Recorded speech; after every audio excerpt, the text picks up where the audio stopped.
Do you ever buy one of those stretchy stone bracelets that some people use for like meditation or refer to them as like MALA? Usually like kind of decorative, that sort of thing, but like notice that they only, like they always have sort of a stretchy material in the center, and then throughout like wear or sun or heat or cold, the cord starts to like stretch out and stretch out and stretch out and then become like weaker, and then you wear it less and less and less, even though you probably bought it for like maybe $15 or maybe like $8. Sometimes there's packs of like like 3 for $12 or things like that at crafts fairs and all that stuff. Well, so here is a how-to video on basically how to, like there you can see the knot. Like I don't know if that is doing it much justice, but there it is. Here's sort of a how-to video on how to restring your mala or your bracelets when they're stretched so that they sort of last a little bit longer, or at least you're able to stop the break before you lose all of your beads. So here we're going to do that. And this is my tea, so just hang tight while we'll go through that.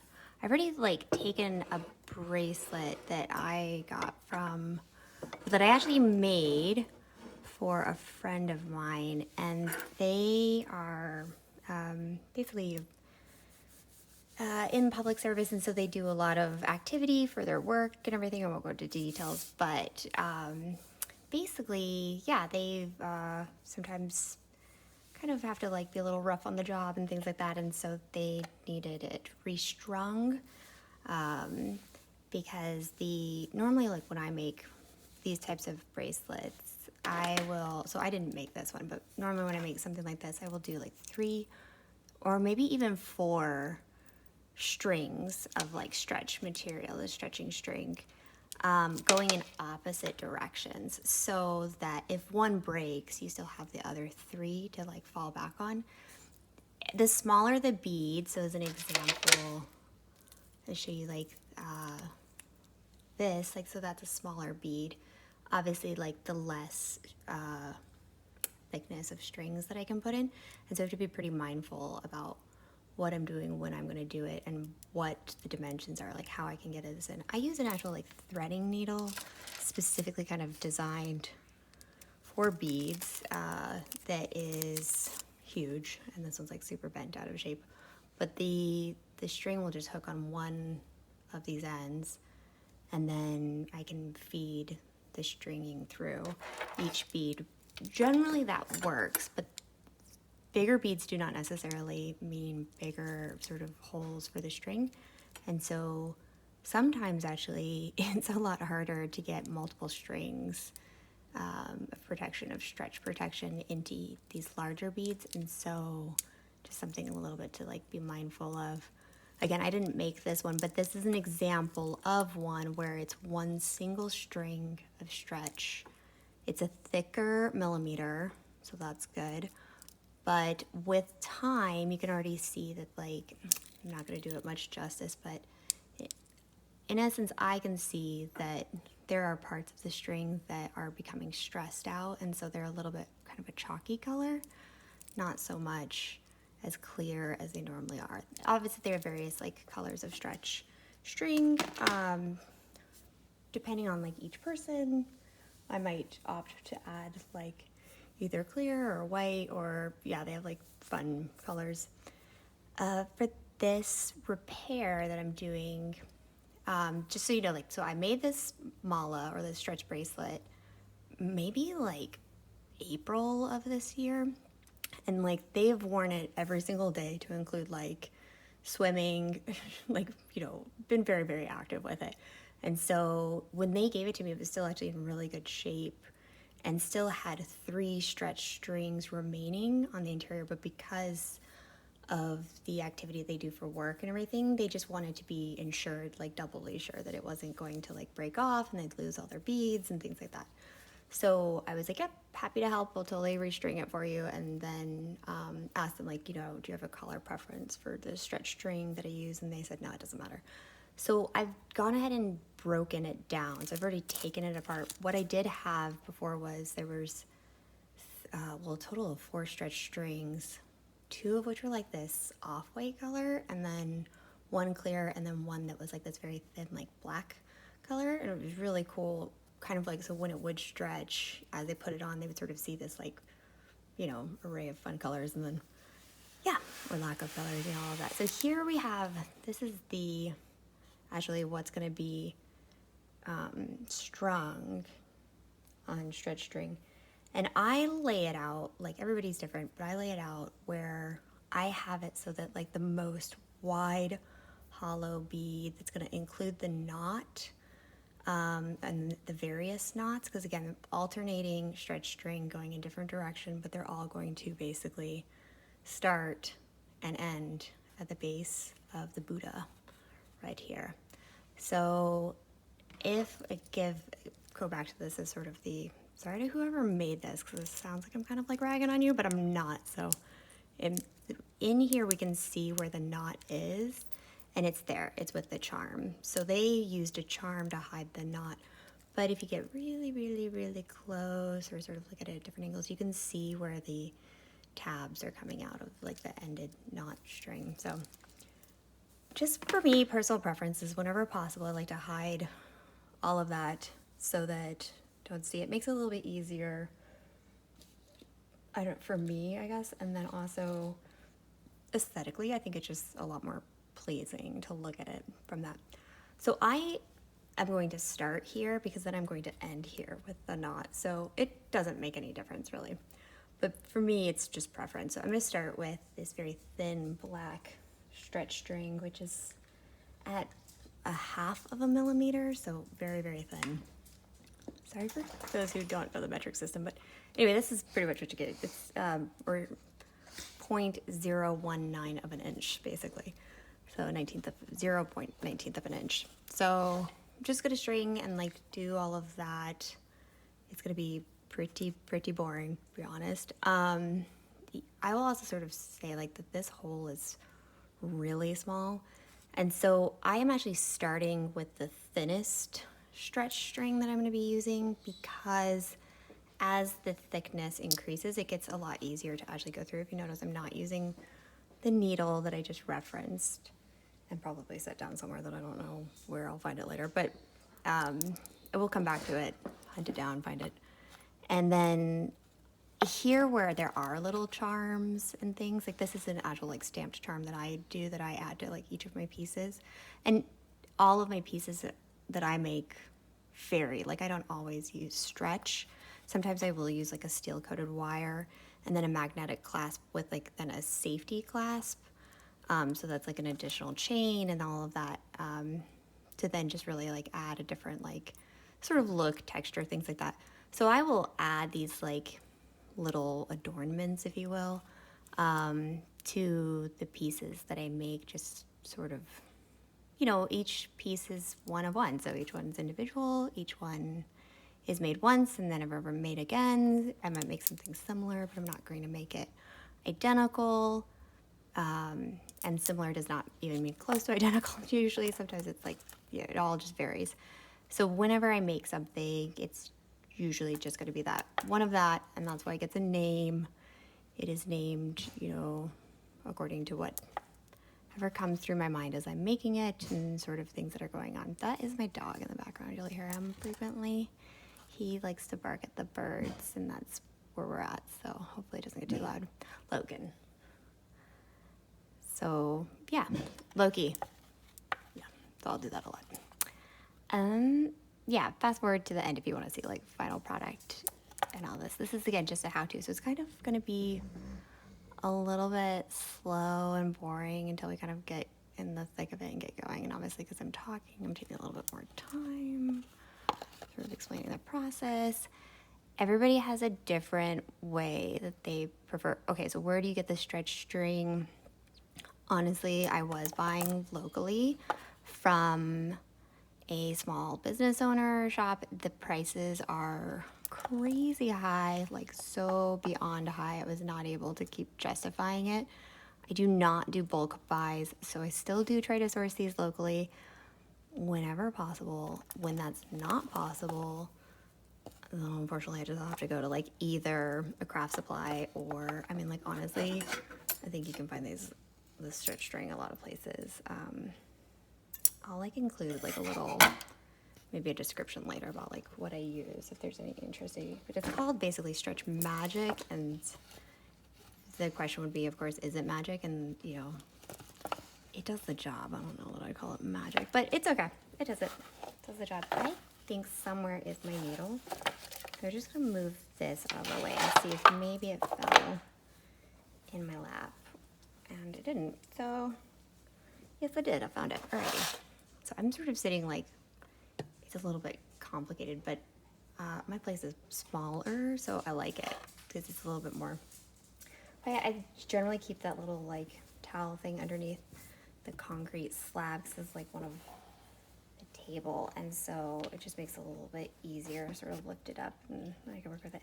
But one of the joys of having dogs is that there's puppy fur everywhere, so it's like there's a lot of fur.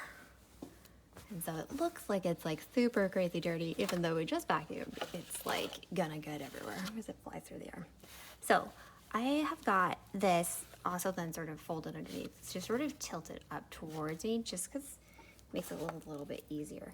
Now that I have strung it, I obviously no longer need this, basically. This is just to hold the beads. Do you need one of these trays? No, not really, not ever.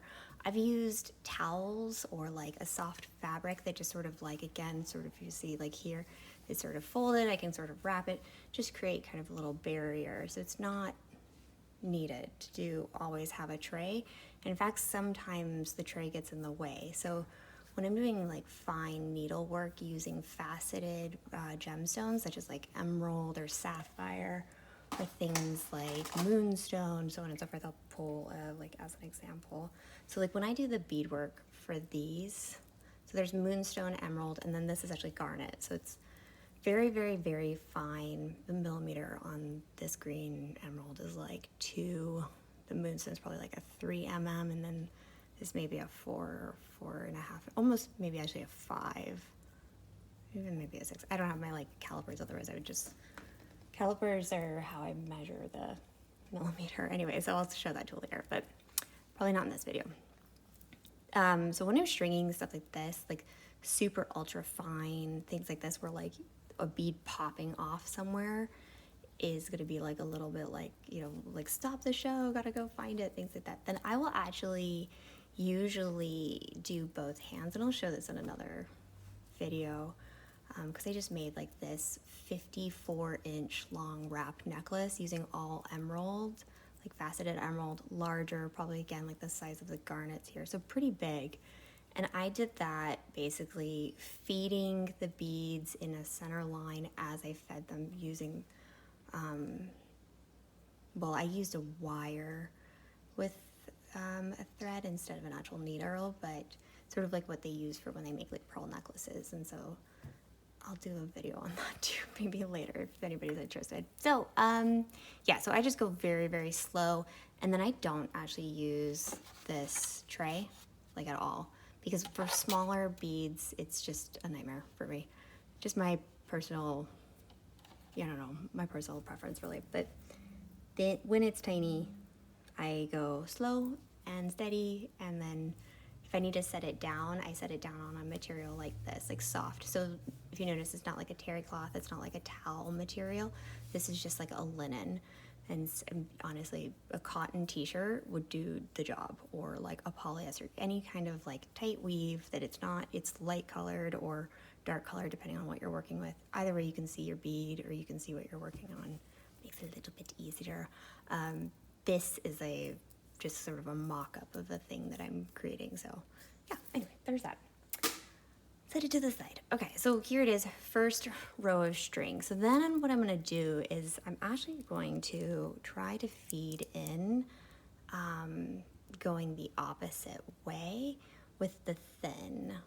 Again, this is that sort of stretch material, and I will try to go as far as I can. And the reasoning for doing that is that it just adds a little bit of that layer. This is where it gets a little bit finicky, and a little bit tedious because you can have where it takes forever, seems like, to come through the bead.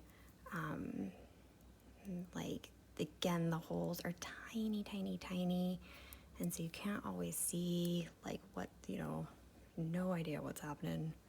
And I have a lot of light on now for this video, but actually when I'm doing this, it's like pretty dark in my studio, so it's not a ton of light, and so maybe that's also helping, like, to make it really difficult on myself, which I should probably change. But habits die super hard. So I've gone kind of as far as I sort of want to, and then I sort of look back. Okay, where did I start? Where's the knot back here by like the little Buddha head?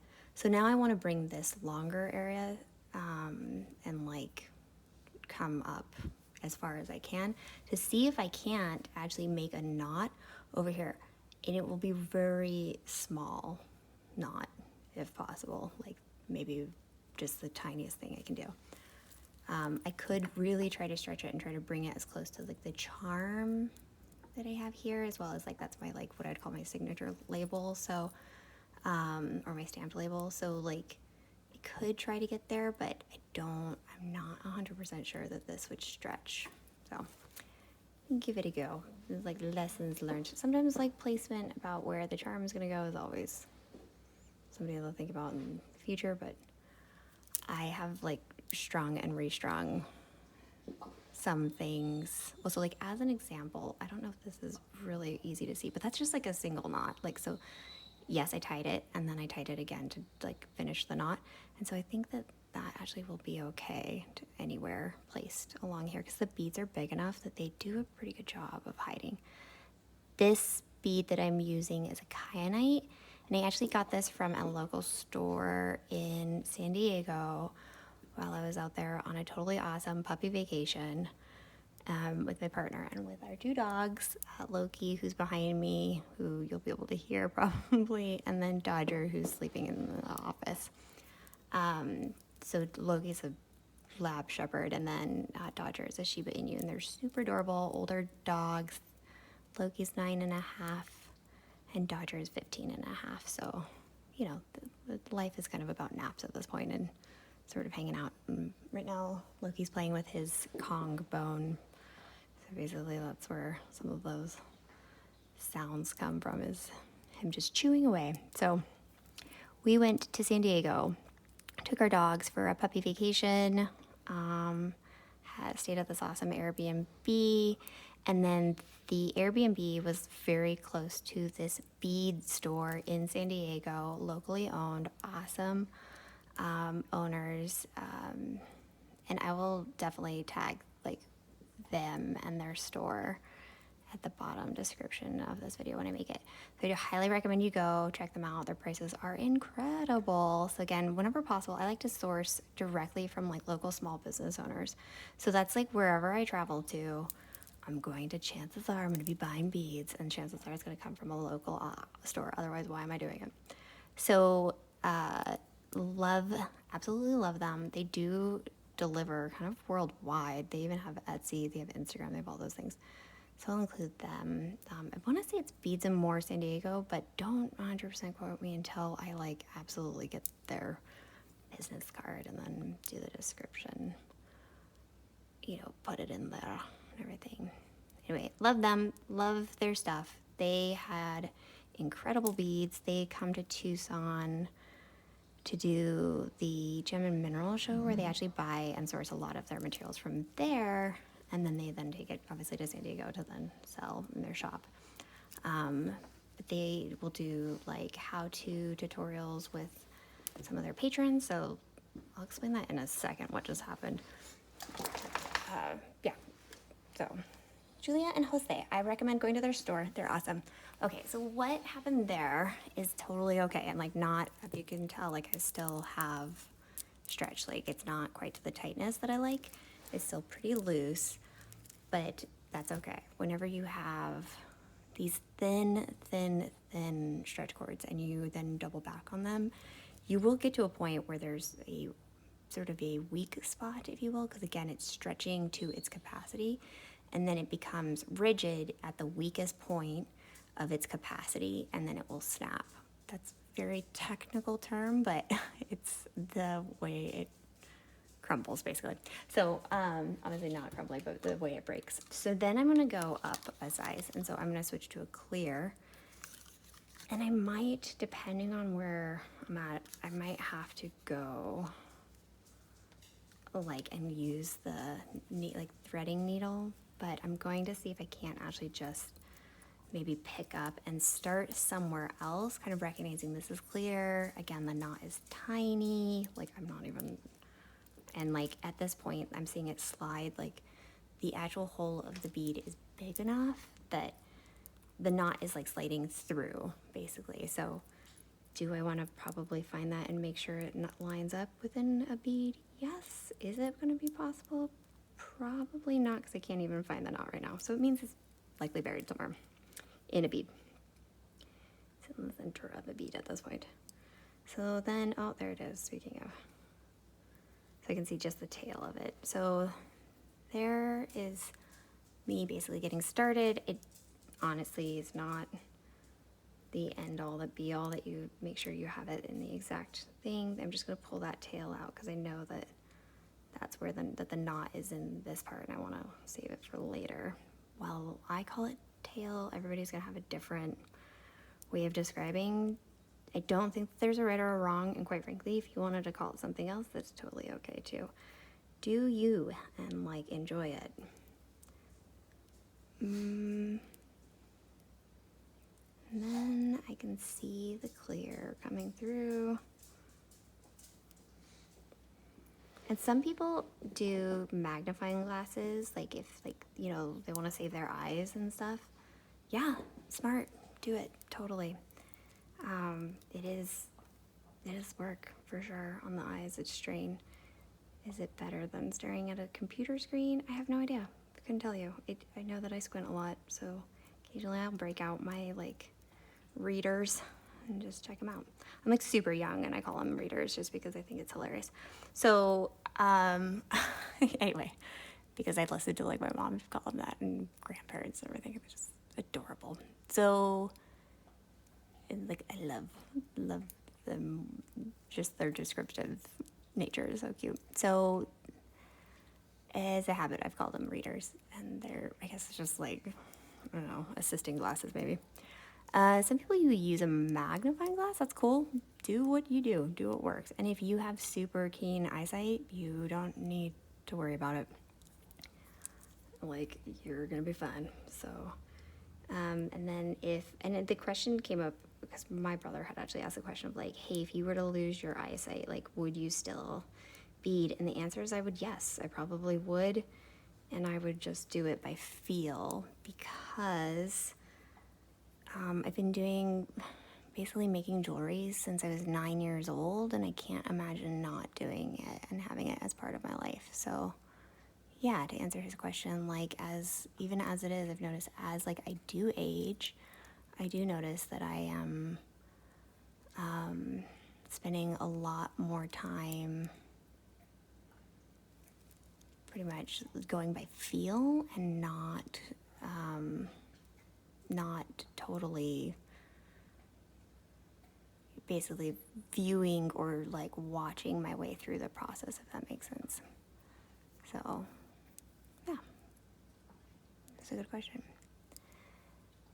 And so each bead, okay, so like this bead is an example. The opening is like slightly smaller on this side than it is on this side. It's, I mean, barely even visible. I can tell based on what I'm viewing, how I'm feeling the way through, like how I see like, you know, each, you know, cording and string going through. Wow, this like little tail guy got really like all over the place. That's going to be kind of an inherent of most beads. I think it's pretty much next to impossible, just the nature of how they drill these, is to have it perfectly the same perfect diameter and width on both sides. Does it happen? Probably it may, but I have yet to see a single bead or any sort of stone or any sort of gemstone that it was even on both sides. There was always a difference between. So I'm going to go ahead and now I'm only 2 beads away from obviously where I started. So I'm going to start adding a little bit of stretch so I've been pulling mainly only on the first inch to inch and a half. The metrics that I'll use are going to be all over the place. So sometimes I might refer to this in centimeters and inches, apologies, but it's just how I was raised. So the next few inches, basically, or the next few finger digit lengths wise, I'm just going to stretch ever so gently just to kind of loosen up. This is just going to help sort of warm it up so that then when I do make that knot for now what is the second string that's gone through and around and then knotted, it just makes it sort of grip a little bit better. It just sort of finishes it off. And it's also just recommended for this type of material. And yeah, that's what I'm doing now. The question would be, of course, am I then going to go through and then do the same thing where I double lapped it, kind of leading it back through like I did with the black string? And probably not, to be very honest. I am actually just going to clip this where the extra remaining string is from coming off the spool, and then I'm going to knot it, and then I'm going to start a different line of stretch string somewhere else along the bead line, if you will. Yeah. So this will be one of just the beginning how-to tutorials. I did another one that was mainly just because I did not actually do a good job of taking clips during the process of how we make decals, wall decals, and just a process. We have other how-to tutorials that the artists are working on for the CARP that they'll be. So the CARP is the Collective Artist Resource page, and so that's actually a collective of artists. Our goal is to be worldwide, so any artist can join, sell, promote their art, things like that through our website, which is www.thecarp, so it's THECARP, and then PR after that, and then .com. So it's www.THECARPPR.com, and that is something that we designed and developed and built during the pandemic because artists weren't displaying their artwork because things were shut down. And so to basically deal with that and help make sure that artists were no longer being isolated, we built the CARP. So it was the acronym of the CARP is the Collective Artist Resource page. And so we actually built it to be first resources for artists to go to sort of create a community of like-minded people sort of sharing their experiences worldwide. And we had a lot of people worldwide participate, especially from countries Greece and Romania and India and oh my goodness, all over Australia, New Zealand, Canada, around the world. Basically, and I know there's others that I'm forgetting. So here's see Loki's nose there. He's just really curious and he's loves attention. So obviously, hi, Bubby. So we started the Collective Artist Resource page, and we've had to switch it up a bit. So basically, we had it, but it was just myself and another person running the website, and that was so much work. It was really hard to keep track of everybody and new artwork they were producing, and then follow them on Instagram, and then get all of that stuff coordinated and everything. So we ended up saying, well, honestly, we built and designed this thing as a resource for them to both promote their art but then sell their art, and then also that knowing that when the pandemic ended, or at least at that point we were hoping when the pandemic ended, that then it would be a place for galleries and other things to broadcast showings, upcoming events, things like that. So yeah, so there we go. So we've been building that. So we had the website, and then it was just 2 people, basically myself and my business partner, who we originally started it. We we basically did the whole, oh goodness, like now we have to, you know, it's getting so big that we probably need to turn it over to the artists to let them upload their artwork, be responsible for their sales, their management, all of that, because I'm busy and like he's busy and other artists were busy. And so even though we have other artists who are also like part of our team, yeah, all of us like are basically doing it for free. So it's, you know, it's a lot. So we will do more like how-to tutorials and things like that. It's also just a process of getting everybody's schedule to line up. And, you know, artists are just shy people. We generally, not all, but like myself and like other artists I know are like camera shy. So we're gonna be having interviews coming up, but we're doing it at a recording studio or like a podcast type of thing. And so these type of tutorials, you'll probably never see our faces. You'll probably just see like either our hands or maybe even just like a picture collage of like, here's what we did, and then like a descriptive of like what happened. You know, because when we go into, you know, maybe an artist studio and they're like, oh, hey, I did this project or whatever. And I go, great, like awesome, thanks. Did you take video of you doing it and like describing it? And they're like, no, I don't like my voice being recorded or whatever, you know, things like that. Or like, they're like, oh, but I have a lot of pictures that I took because they did like a time lapse on their own, just, you know, for whatever reason. So those things might get uploaded in more of a how-to tutorial. So they won't always be filled with words and descriptive, or you won't ever maybe always hear a dog eating their toy in the background. So anyway, that's like, yeah, that's him working on it. There you go. All right. He looks like you got it. So it's one of those like dog toys where you can shove treats in the center. So it's like the Kong bone for those people who know what that is. But you actually like, they have like holes in the center. I would pull it, but it's like really gross. I don't want to touch it. So like slobbery gross. So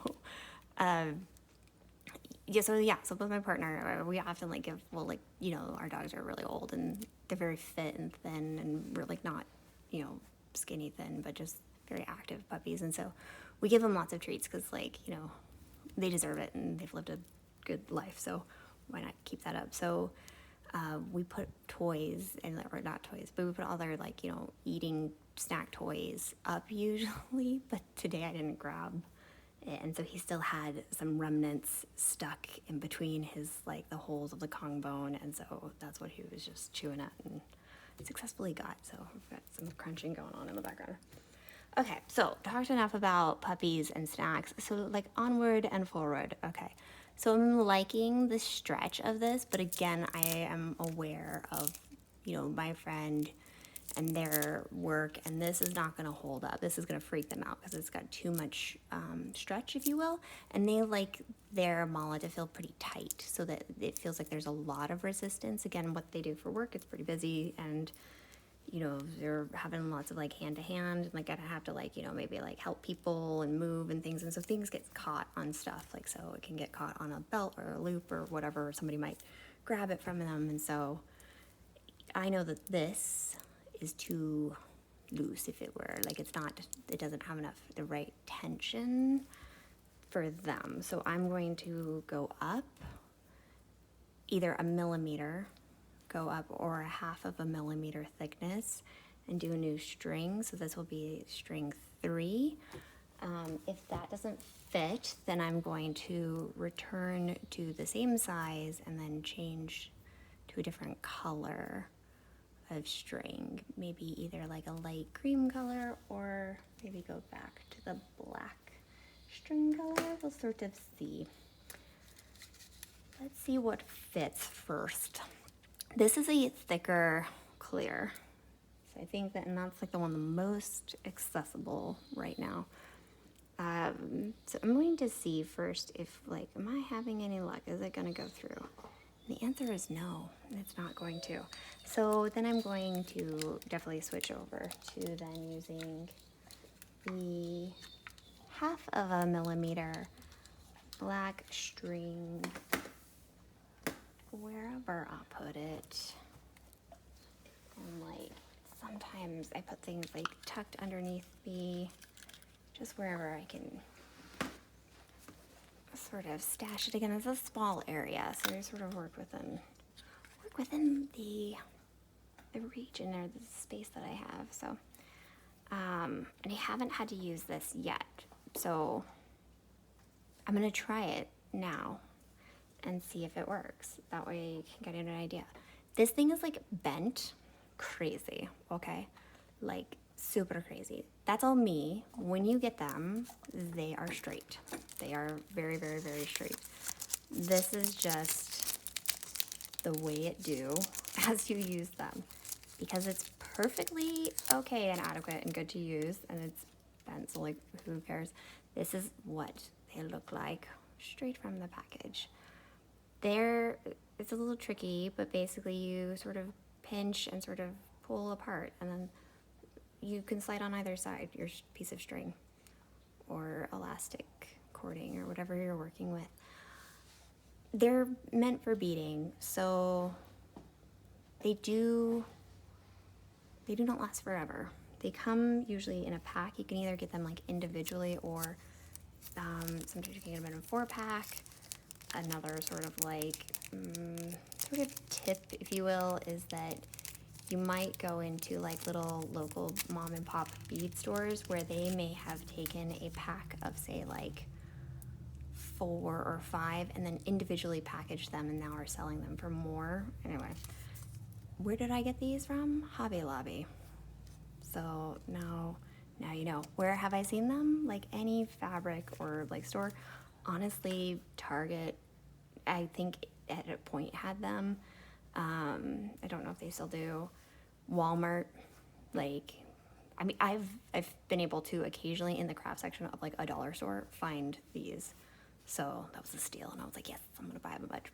But they come in various lengths and sizes. So obviously I go for the longer lengths, but that is mainly to do with the fact that when I'm doing this very fine, intricate, thin beading using tiny little micro beads, like if we were to like compare the sizes of those, I like the longer needle because it is a lot easier to stack a bunch all together and then pull them through, and then I'm basically seeing a lot of progress. Everybody has a different preference. They can be basically half this size all the way up to, I've seen them like even just like maybe 1 inch, a little bit longer, but generally this is like the sort of standard large size, and then there is a slightly smaller one that's about that big. The smaller sort of half size of this is perfect for threading, silk cording when you're making pearl necklaces. Incredible. Totally 100% would do that over anything else. And there are lots of like different tips and tricks for beading pearls and then like doing the knots in between. Shorter needle is uber important because you're gonna have to pass that through and things like that. There's also like a way to thread 2 silk cords through pearls so that then you actually are just knotting the same, you're just making a knot of the 2 strings. It keeps things a little nice and tight and makes it a little easier. I do have an example of like what I've done using 2 separate different silk cording colors, which was really funky and fun. And then I have another example, which I sold. Anyway, so I sold that necklace, but I had another one where it was, actually maybe, I don't know if I shipped it or packed it. Let me go grab it. Let me see if I can grab it really quick. And then I will and then we'll go back to this, what we were working on. I'll just leave that there. It's on my table, so I can't have gone too far.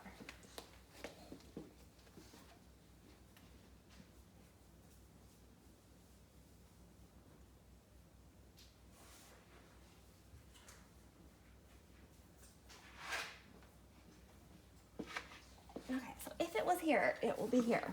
So,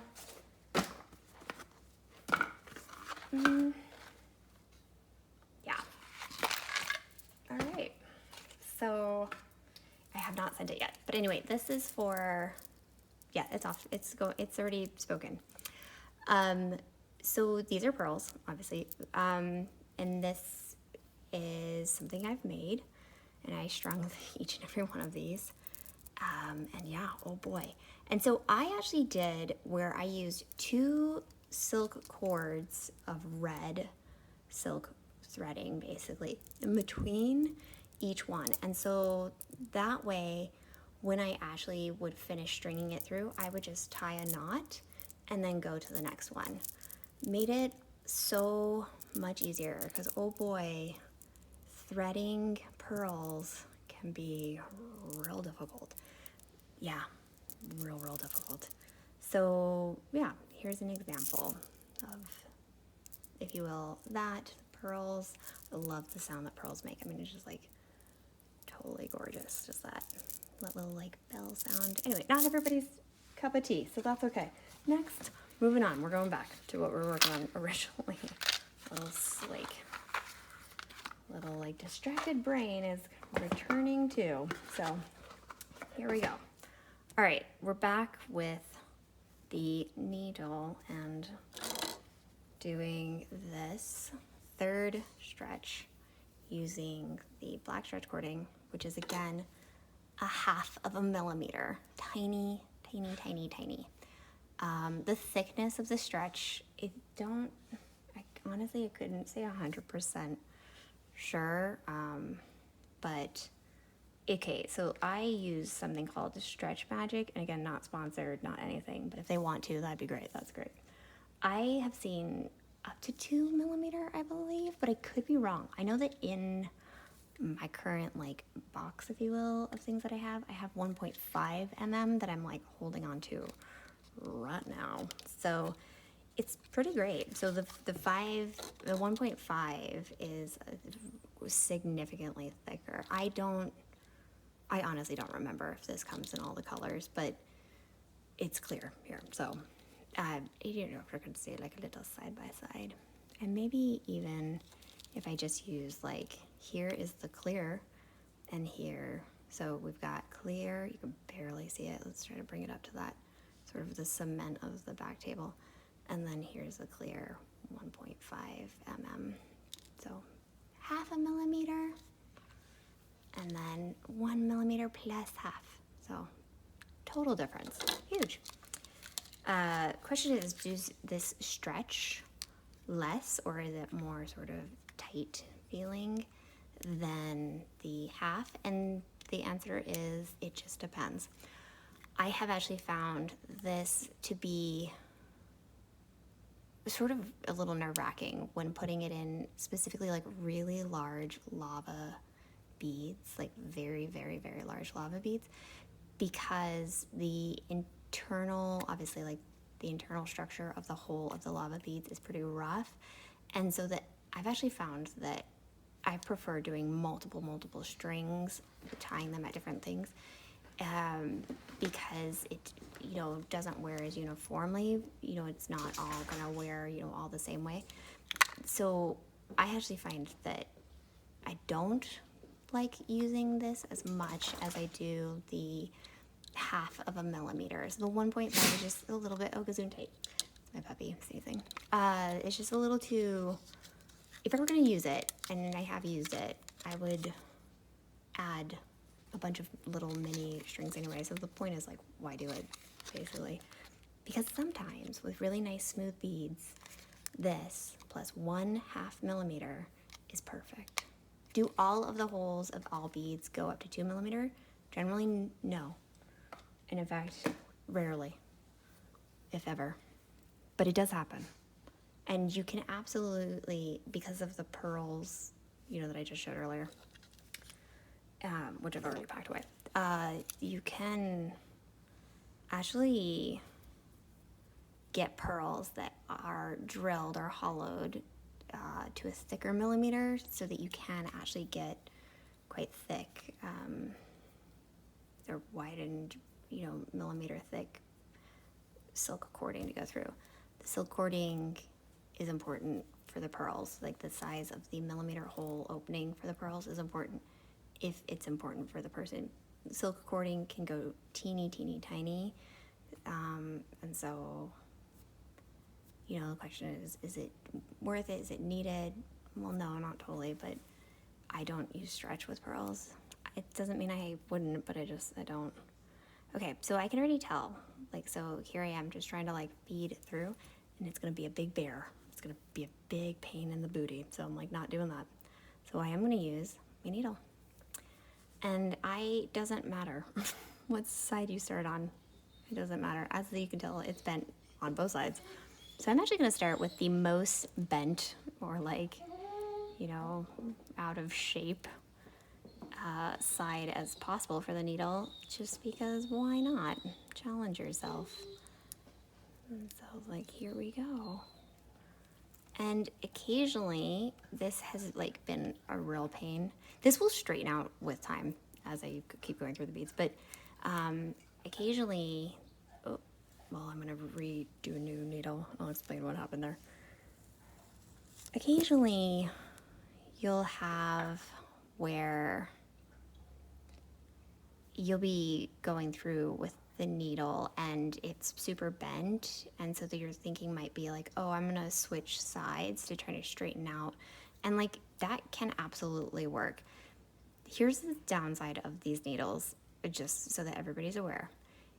It can snap because it's the smallest amount of like basically little wells that's here on each side. So it's tiny. So they do and will snap. And do they snap often? No, but they can. And I've been pretty rough on this needle. I've had it for months and I've put it through all kinds of stress. So it's only natural that it broke under pressure. So it's totally okay.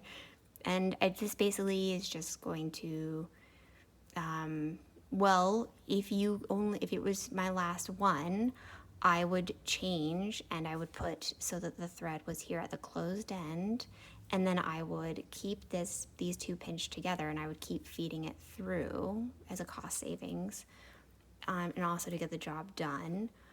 Or I could switch up and get a new needle, like the one that I showed you before that's straight. What am I gonna do? That's the question. I think I'm not gonna mess with this fiddly bit. I'm not gonna keep messing with the bend and all of this and keep stressing out this poor little threading needle. I think this beading needle is going to be retired. So we're going to say RIP and like, thanks so much. And we're just gonna put it to the side, and then that will get thrown away later. And then I'm going to go back and get the last of my new needles, basically new but old. And I'm going to thread this through, and then hopefully this will not break under pressure either. That can and does happen. So it's something to be mindful of, especially when you're getting with like where you're adding a lot of layers. So there are different materials that some people will use for stretch. There's this one that they don't have it right next to me, but I will show you in another video, maybe possibly.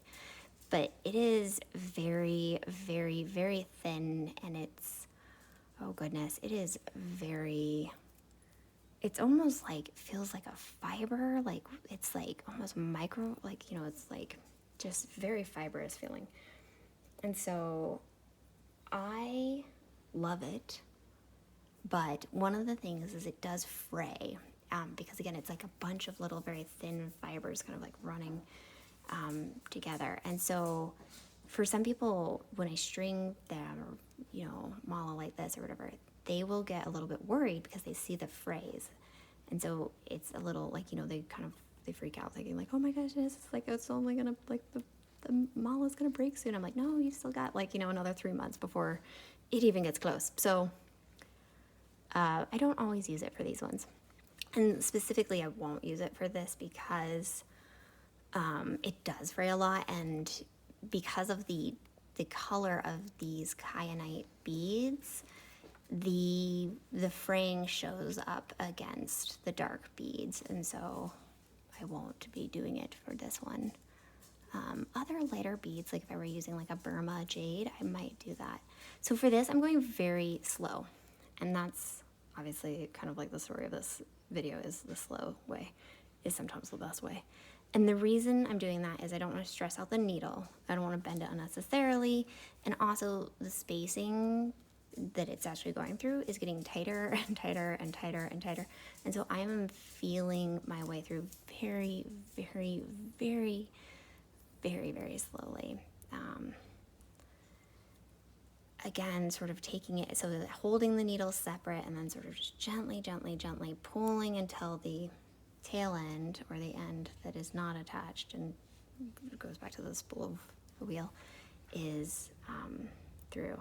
Now, if you can tell, I've like, okay, well, I'm sort of like at that point where now I've sort of stretched it to its extreme. So I have it over here and it's still attached to the spool. So I'm actually gonna disconnect it from here, because I now want to pick up this area and have it come through the other way. Again, alternating strings, alternating knots at various and different places throughout the entire bracelet to add a lot of strength. I'm gonna take my scissors. And then I wanna keep this pretty long because I'm probably gonna see if I can't double up it. I might not be able to, so it might be like just a total loss, but that's okay. It's not, I mean, it's not 100% okay, but I'll allow it. And I'll totally just take what I take, the remaining, and then like, we're gonna go from there. All right, so like, so occasionally my hands get super like cold and like arthritis sets in and all that goodness. So like, just sort of stretch and sort of take hand breaks and things like that, and take neck breaks. Like, don't look down at, obviously like this can just really wreck your body. So take breaks, move around. I've been sitting for almost like 50 plus minutes or something at this point. So I've been sitting for a long time, and obviously I can tell like I'm fatigued. Like my hands are getting tired, they're getting cramped. I can feel it like in between the tendons, like they're getting very tight, and I'm cold. If it's warmer in my workspace, sometimes I can keep working quite a long time. When it's really cold or just I am cold, then I have to take a lot of breaks to warm up my hands. And so I drink tea. And that's what I'm doing now. I'm gonna warm up those hands. And then kind of like carry on. And like, I had a lot of almond creamer in my tea. Because why not? Treat yourself. Okay, so I am here fiddling with this little threading needle, my beading needle, and I got it, Eureka.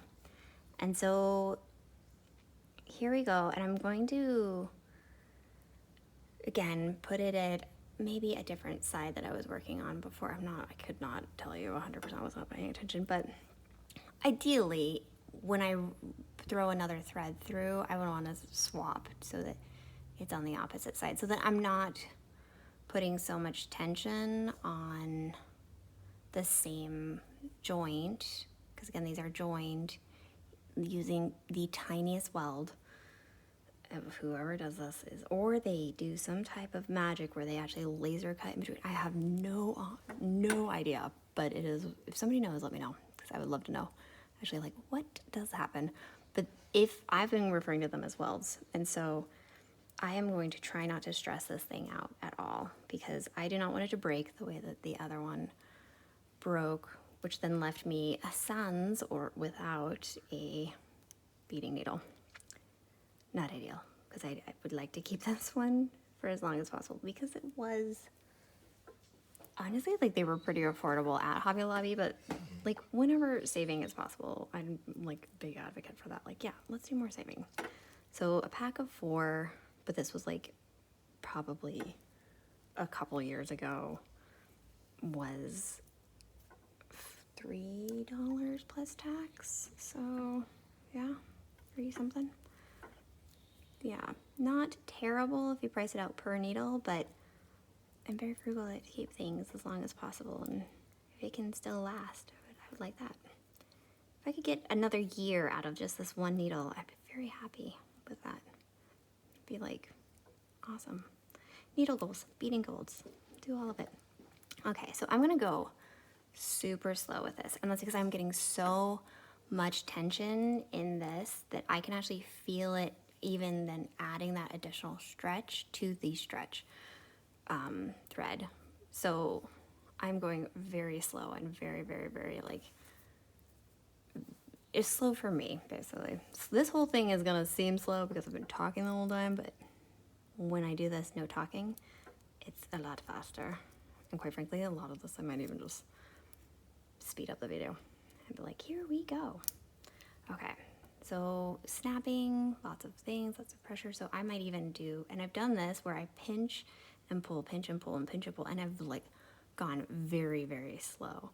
I'm also going like 2 beats at a time. If I want to go 1 beat at a time, not as much stress, but still can start to get twisted and turning, and it can add to a lot of the sort of tensions and things.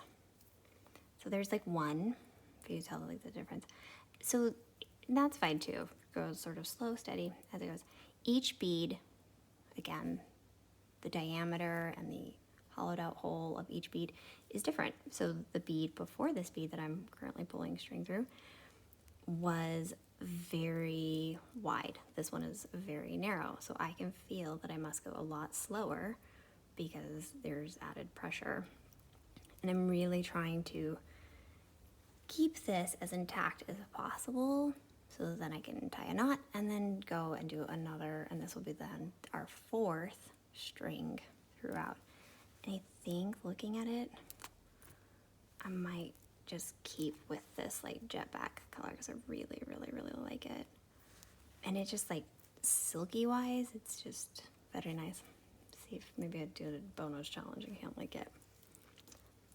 I don't even want to say it, but maybe I could get 5 through here. But maybe, just maybe. And 5 is awesome.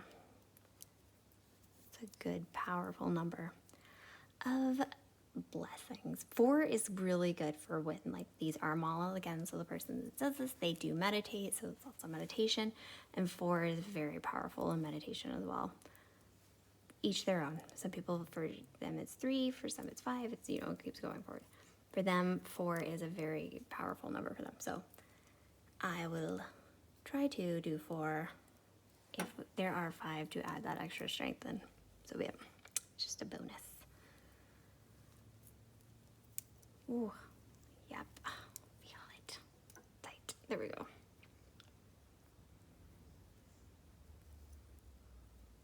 What did I do here? I don't know what I did. All right, back it up. So if you make a mistake, and that's okay, because that's how life go, feed it back out. If you're like, if you start to see something like that, where you're like, wait a second, I didn't want that, bring it on up. Go slow, because it's definitely, you know, it's not a good time to make mistakes when you're on the like final thing, because it can totally pull everything out. But this is again why going in separate directions is done, because ideally then I would be pulling at different rates. What is going on here? It's like I did a knot somehow. Oh, I did it both. How bizarre. All right, so as sad as this will make me, I think I'm going to back up and cut this black cording right here because I did something, unless I can pull it out. Oh, there we go. All right, so now let's find out what I did here.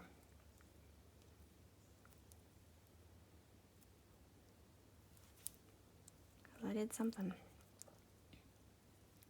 Generally, good rule of thumb is not to have the plastic stretch cording or any cording on the outside of the bead unless that is the look you are going for. It is not the look I'm going for because it is an extra layer, that something that somebody can get something caught on, belt loop, whatever, anything, fingernail, you name it, scissors, anything. And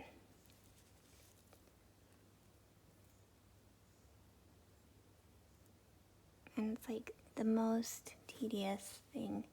Good thing I've got tweezers right here, pliers.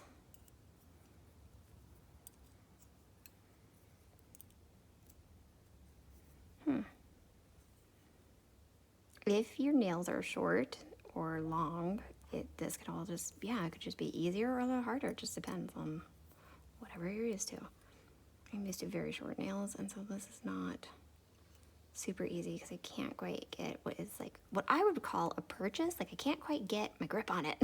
But purchase is another sort of antiquated term. I think it stems from like old mining days. I could be totally wrong. Huzzah, got it. Okay, great. Anyway, so I couldn't quite get a purchase on it, but I did it. So it's done. So that's great. Where do I want to go? Well, looks like I overshot this one because I was supposed to tie it to here, to this little tail, by 1. Am I going to back out? No, I'm not. 100% no. I'm actually going to loop and untie a knot in this now so that I can actually just, and that actually might have been how it all got all quirky to begin with, is that I maybe looped it in the wrong place. Okay, so I want to take this additional tail because this is from another sort of pass through that I made, and from, I believe it was the first string that I did, and I'm going to take this one too, and I'm actually going to do the same thing. I'm going to tie it sort of in place against the other cording.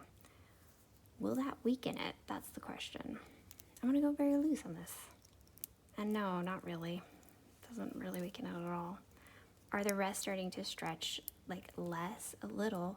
And so here's another thing that I sometimes will do if the spacing or the hole in between will allow it, is I will then go back and do little self knots, basically what I would call a number 4 knot, but there's actually probably a technical term for it.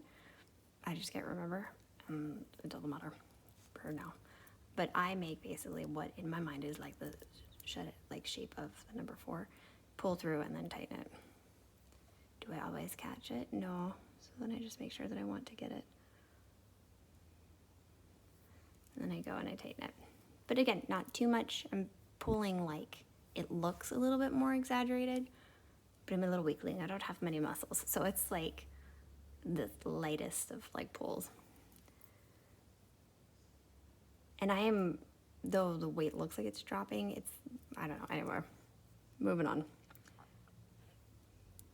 So keep going through, and I'm going to do these like little, basically, knots in between. In essence, kind of treating this sort of like it would be a pearl, if you will. Each bead a pearl, but these again are kyanite. So just sort of going through, just adding a little bit. This will make then the 4th time that I string through a real bear. I'm just being honest. Is there an easier way? Always. If you want to do the easier way, do it. I do this because I am making it, in essence, tailored to the person who it is for. And so I know the length of work that they do. I know what is all going to be entailed, and that these little extra steps and knots are just adding that additional feel of security for them, which is, again, is important peace of mind, and then it keeps them more focused on the job. So win-win, basically. Win-win all around. So that's why I'm doing this, is like, because they're a good friend, because I totally understand, because it's, all that, and to have peace of mind is so important. So I've kind of taken that extra tail and I've sort of moved the opposite direction. Doesn't make a big difference if you do it any which way. No, it doesn't. Do you, man. Do, like, figure it out, and like, man, woman, child, human, do it all, folks, whatever. I honestly think, just for me, it makes the most sense to kind of go the opposite direction now. And that's because I'm going to be doing, again, that sort of shape of the letter 4 in between each bead, but I'm going to be taking this and going the opposite direction, recognizing that, like I said, doing that 4th layer is going to be a real bear. And so I'm like, well, let's make the bear not so big and go the opposite direction to sort of save myself.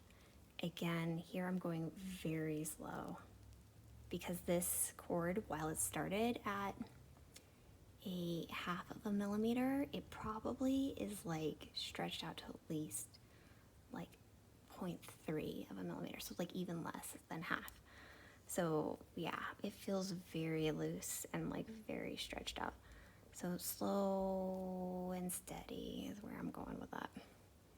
And then I'm even gonna like avoid that copper discs right there, because I'm also going to go very, very, very slow, because this thing is getting just stretched out beyond. Do they stretch back? Yes, sometimes. The thicker the stretch does not, the thicker the millimeter does not actually necessarily like mean that like they will be actually better to sort of retain its strength again. Quite the opposite, I have found, actually.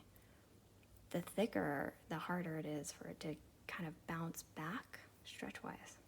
Just been my experience. Everybody has a different experience, and that's okay. Tell me if you have. And, you know, just be polite about it. That's cool. And then it'll be something we share. Different experiences of stretch. So I am I'm pretty far away, obviously. And I'm doing these sort of knots in between and everything. The question would be like, okay, am I gonna do a knot in between the copper disc, then Buddha bead, and then other copper disc?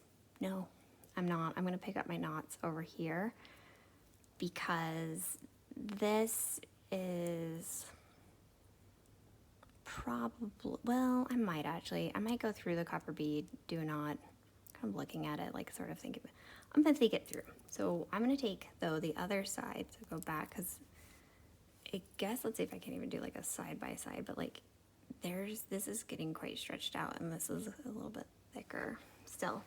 So I'm gonna go and be like, okay, I did a knot, great. I'm gonna feed this through another bead, and then try to do another dot. And see if I can't get it to go through. It's a little challenging because the knot is on this, for the clear, it's on this side, but there it is. Sort of roll and snake through. Play around like with this. The reason for doing one thin sort of stretch and then tying it is that it's keeping it all very contained for you. And so even if you just get it going and then tie it really quick and just make sure it's tight so that then you can start feeding through, you're going to start to notice that you'll feel a lot more tension, because each layer is in essence sort of weaving in through the bead and then creating that tension, so the bead is not sliding as quickly like through. This is the whole of the bead. Bead sits around it, and it's not able to go around and move as much as it did before. I have done crazy things where I have like done things where like I took the dark colored stretch or any colored stretch with a clear and then tied a knot. Did I like it? No, it did not look very good. Sometimes it's easier to not do that. To each their own. Some people want that look. That's cool. Do you, man. That's fine. And I'll say man, and it doesn't mean like each person is a man. It's just my colloquial. It's my like my speech pattern. So to whoever and whatever you identify as, go for it. So that is that. I could tell that it was about to break. I felt it. It broke. And that's it. So now I know that it's done, and it's the length of its stretch, and yeah. So then I take all of these like little pieces, and I just start basically setting them aside, because then they just go in the garbage. So put that with the broken beading needle that went kaputs. So now begins the thing of, where am I heading with this? I'm going to go through the copper disc. And this is where it really is a little finicky. Beyond the finnick, beyond it. And it's a lot easier, again, diameter, width of the hole is quite larger than that of any of the beads, so it's gone quite quickly through. I am not executive decision. I'm not going to tie a knot there in between each disc and the Buddha bead. Not doing it. The Buddha head bead. I'm not going to do it. I'm actually probably not even going to tie a knot here in between this disc and then the next kyanite bead, because I'm actually going to pick up doing the knots a little bit later. I'm going to sort of try to drag this through as much as possible and see if I can't have it finish over here. The whole goal would be to have my fourth and final stretch. I know it seems like they've done more than 4, but I'm counting an individual brand new string as a fourth like that. And until that happens, this thing will keep going around, which means that it may just be double wrapped. So it might be 3 strings with the third wrapped doubly, depending on what all this will allow in terms of the string that I'm using and the width of the whole of the bead. So for this little, that guy, I'm going to actually try to feed that in to one of the beads to kind of get it out of the way. And then also because it is sort of driving me crazy looking at it, and it's getting a little confusing out of the periphery of my eye to sort of see it. The kyanite is like an absolutely gorgeous blue. And I know that my finger is blocking it a lot of the time, but I'm just trying to get it so that I can see it. I have the light on it. And kind of work it through.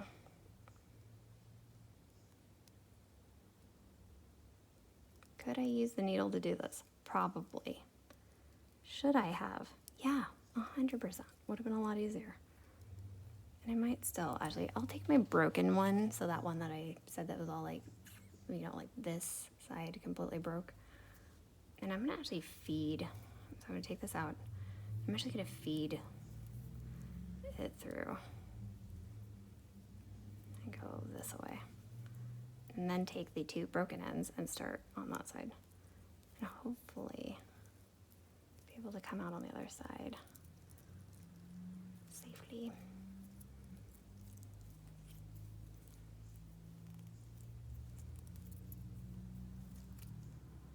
Okay, there it goes. Perfect. That is exactly what I was. So now that this needle is broken, actually one of the nice things about this is that it is broken, and so I can actually just pull, and I can just pull the excess out. And I've been able to, the tension that I was pulling was such that it broke the remaining little tail end of that black stretch cording. And then this is like what I would call like the totally, it cannot be really stretched anymore. And because this needle is broken on one side, I can also then just basically feed it out, and I don't have to cut or anything, so it makes it a lot easier. Sometimes having a broken needle laying around is okay. It's a blessing in some ways. So I keep going back. Like I said, I was not going to do a knot here, knot it here, and then just really try to wrap as much as possible. Took a break to deal with that little tail end and feed it through the bead nearest it, so that it would just sort of disappear. Will these things come out later as you stretch them? Yeah, they can. And so that's where then I just tell people, like, look, if it's been out for a while and you can't get it, tuck it back into the nearest bead, just clip it. It's going to be okay. There's many layers. You're not going straight through. You're just clipping on the exterior. So no problem. Logan. Logsney.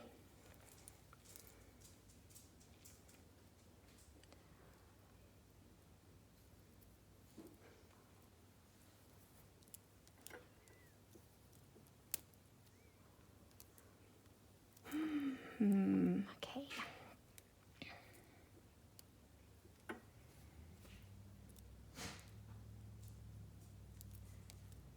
All right, so I'm going to just do like a quick, like, see what I think about this stretch, like in terms of like tension. I'm really like, I can actually feel on this side that the tension over here is very good. It's very strong.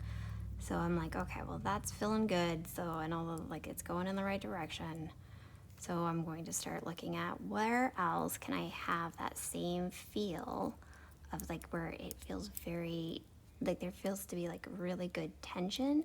And here it feels very sort of loose, not as tight, like doesn't feel like there's good tension. And I can definitely see the difference. Like the tension begins here and it goes here, it goes all the way through to really right where I am, which tells me that wrapping, so I've done 3 separate stretch. Now wrapping for that third one where I've already tied it off, but now I'm taking the remaining and feeding it through. That actually tells me that that is doing a really good job of filling the space so that there's still stretch, but it's a very controlled stretch. The tension feels controlled, it feels good, it doesn't feel like you can pull and then it's just gonna snap and pop around. So that's good. So keep wrapping. So going to keep going. And then like I said, this final one, the weakest point is basically going to be where the Buddha bead is. Nothing about the Buddha is weak, he is strong, but there is definitely no knots in between here, and this is going to be, it's the different diameter, it's a different shape of the other beads, and so as it is, it's going to be, well, not as exposed, but also more sort of vulnerable. And so I'm just very mindful of like, this is going to be the part that I want to reinforce some way, and mainly the reinforcement is going to be needed because the millimeter, so the thickness, is different than that of these beads. There's a wider opening for the discs and for the Buddha bead than there is for the kyanite. And so the kyanite is much thinner. And so I might even go in and just do like a little piece of this extra ultra thin at this point, black stretch cording, and then do those individual knots in between. But I would do that after I finish wrapping. Just a little bit on that. Now, where am I heading? Sometimes it's hard to remember which direction I go so that I don't back out and go just reverse basically. I am going to begin again cording back through, stretching a lot of I added this new little cord. The other good thing about actually having to restring this for my friend was that they actually had asked that I add 1 additional bead just to give a little bit more room. So they prefer to wear their mala pretty tight to the wrist, which is great, like right in sort of this area. But because of like, weather and, sometimes when you're wearing like a t-shirt or different things, like, it might change. And so they were like, actually, just like 1 more bead would be awesome. I'm like, okay, sure, I can totally add that. So it actually worked out. So while they still had a lot of wiggle room on the stretch for like what they did have before, it actually worked out well because they needed just 1 more bead just for kind of comfort, things like that. And somewhere I have, well, I think I may have actually already thrown it away, like the actual like original bundle of like what the cords looked like from this, but I may have actually just tossed it. If for whatever reason, I don't know what I did with it. So that's no problem. Okay, I am definitely at that level where I'm like, ooh, these things are, first, I don't know if this is gonna pass through, but it sure is. So sometimes I get to those parts on a bead where I'm like, wow, all right, I think that this might be it. This might be the wrap for the third, and then be like, okay, and then I'll just back it out 1, tie a little 4 knot, and again, I don't know that that's what it's called, but it's that what I refer to it as. It's my version of it takes the shape of the number 4, and that's how I tie it. Ugh. I'm working in very tight space, so if I bump the camera, that's what's happening. It's tight in here.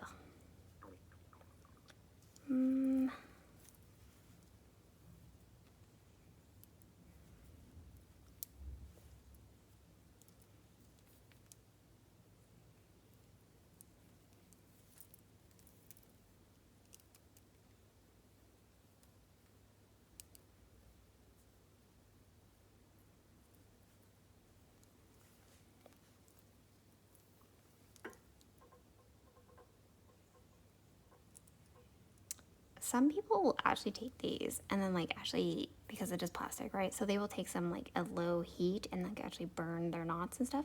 I don't actually do that because I risk then, obviously because I'm going in alternating like, layers and things like that in alternating directions. I don't do that unless I've gone in the same direction for each one. And then even then, I actually don't see the point, so I don't do it. All right, I can tell that I've made it back to where I was basically where I began those 4 knots. So where I would then wrap and everything. So I'm not going to do that again. I'm actually just going to carry on doing this wrap and then really try to fill this thing as much as possible. When and if I'm able to get a 4th string through, I will then do each one with that 4-shaped knot in between each bead. But because of how thin this has become, I'm just really going to just try to wrap it as much as possible. And then wherever it ends is where it ends, with a little 4-shaped knot. And then again, like, there's got to be another way of describing it, but I'm not going to worry about that in the least bit. So do a little knot and then carry on. These are, I believe, 10 millimeter size beads. I really do need to find my calibers because I'm not 100% sure. The caliber is a little bit, it's just sort of this tool that you pinch to see the dimensions that you're working with for each bead. Is it accurate? As close as it can be. It's pretty universal. Ooh, yeah, that's it. So I don't think I'm going to be able to get anything in there because I cannot even get the tip of my needle to fit in that.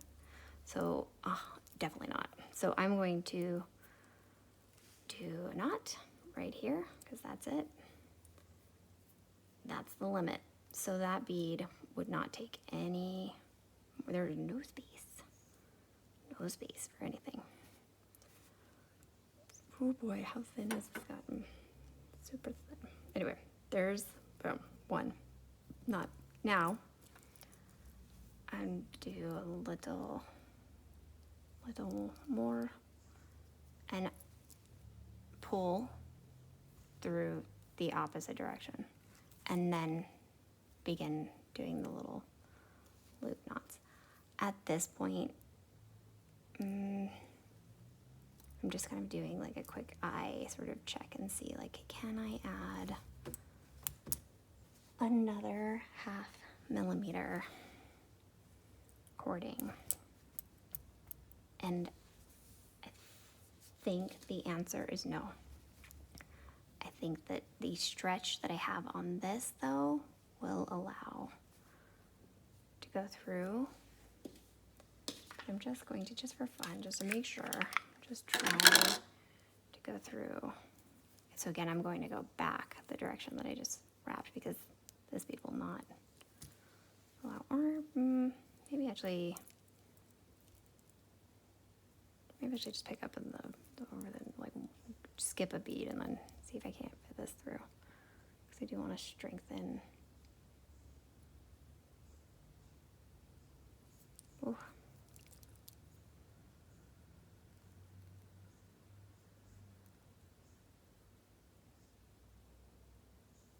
Yeah, that definitely will not go through. So even a point, so 0.5, 0.5 millimeter will not go through any of the other beads at this point. This is so stretched out right now that it might be able to, if I go the opposite direction or if I cut it here and then pick it up somewhere else. And so I'm going to do that. I'm going to do another knot here, wrap it up, cut it, and then pick it up somewhere else.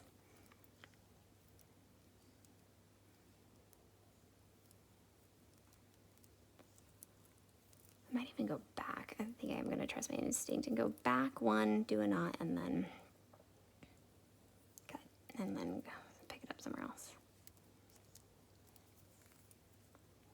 And again, again, being very careful with the needle, with the stretching cord, because it is just sort of on its last leg. I can feel it. And I can even feel like the ridging in between these beads, like in the actual hole that's been drilled out, and I can tell that it is definitely a rough environment.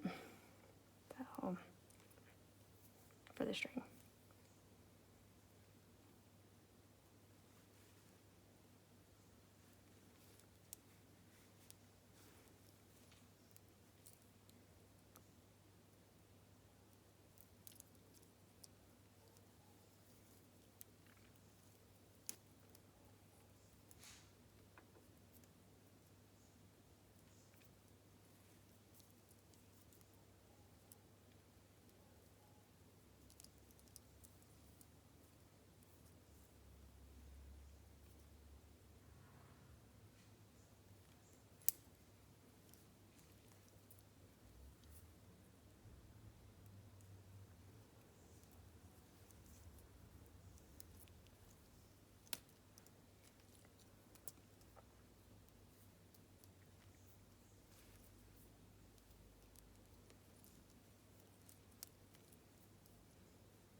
So I've come around and so I've been doing this, making the little knots in between each bead and everything. Again, I'm wrapping back through. So I can see here the little tail, if you will, of one of the other strings that I had started. So if possible, I'm going to try to get as close to that as I can so that I can, in essence, tie my knot around that little sort of tail, if you will, that's sticking out, just so that then it sort of catches. It's got a place to basically nestle in and sort of stay in place. As it is, I think it won't make too much of a difference because once I go through this bead and then onto the next spacing in between these two, I will then tie another knot, which will actually hold it all in place anyway. So it's not terribly important to try to catch it. And honestly, don't stress yourself out. If you can save yourself, do it. Just relax. And the whole goal is, again, just have fun. Do this as it brings you joy, and if it stops doing it, then take a break, eat a snack, go for a walk, hang out with a puppy, do something. Anything you enjoy. Safely have fun. So it's just one of those things that with time, I've kind of gotten to that point. I did not start making these things, and though this looks pretty okay right now, it doesn't mean it will at the end. Sometimes it is like the last sort of knot or the last sort of thing that I'm like, oh, I do not like it. I don't like how it looks or whatever. You know, I'm pretty critical of my own work. Just nature of the beast. But I try to, whenever possible, aesthetically have it be as pleasing, something that basically I enjoy, something that I'm like, oh, I would wear that every day and I love it and all that. And, you know, so try to keep it aesthetically pleasing, but then at the same time also, you know, the function of whatever it's, or whoever it's going to be for, you know, to make sure that it's sort of mirror and match a bit. Because I know this person, I know their style pretty well. I know that they will like that there is, because between each bead is now a knot, there is a now purposeful sort of spacing between each, and it's sort of designed so that, you know, these knots are sliding over the elastic stretch, so it's very, here is a place where it is getting really tight, and so I am trying not to shove too heavy, and I might back up and come back through. Whew, tight, very tight. So I'm going to go at this real slowly, and it might honestly just be even like in this space that it is. It's just in this space. It's pretty tight, so I'm going to go very, very, very, very, very slowly, and I'm sort of feeding it through just ever so gently, and like then again to kind of get the right sort of purchase or angle on it, the right sort of grip, and kind of go from there. There is the tiniest amount of like a copper bead. It is a round cylindrical bead that it honestly is very easy to go through, and I'm going to add a knot here because I want that bead to continue to keep sliding, but not as much as it has been. And so for that reason, I'm just going to add the smallest, just little knot right there, and carry on to the next bead. Just kind of give it a buffer, if you will, or sort of like something to stop or butt up against, so it's not sliding all over it. Also, because that copper bead in particular is cylindrical, the edges, I did not go in and file them down to make sure that there were no like burrs or anything, meaning like things that could catch on the plastic, so like we're in like this stretch of the plastic.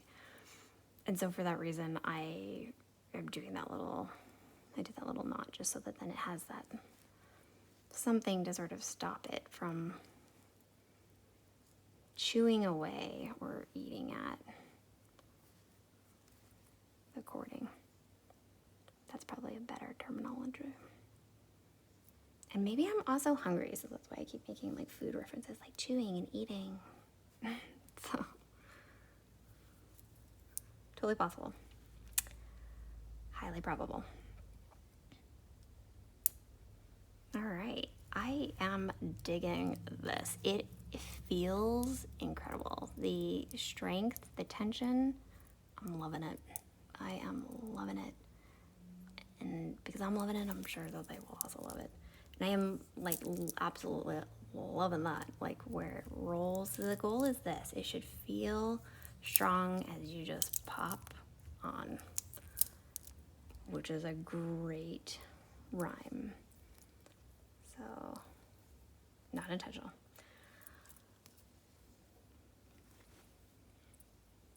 All right, and just take a peek to see, did I not? I did not. I did add a knot.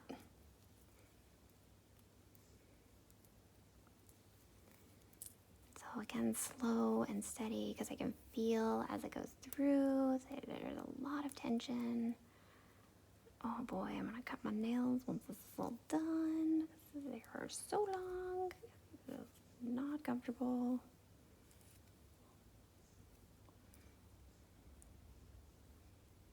Like talons right now. Okay, there's little.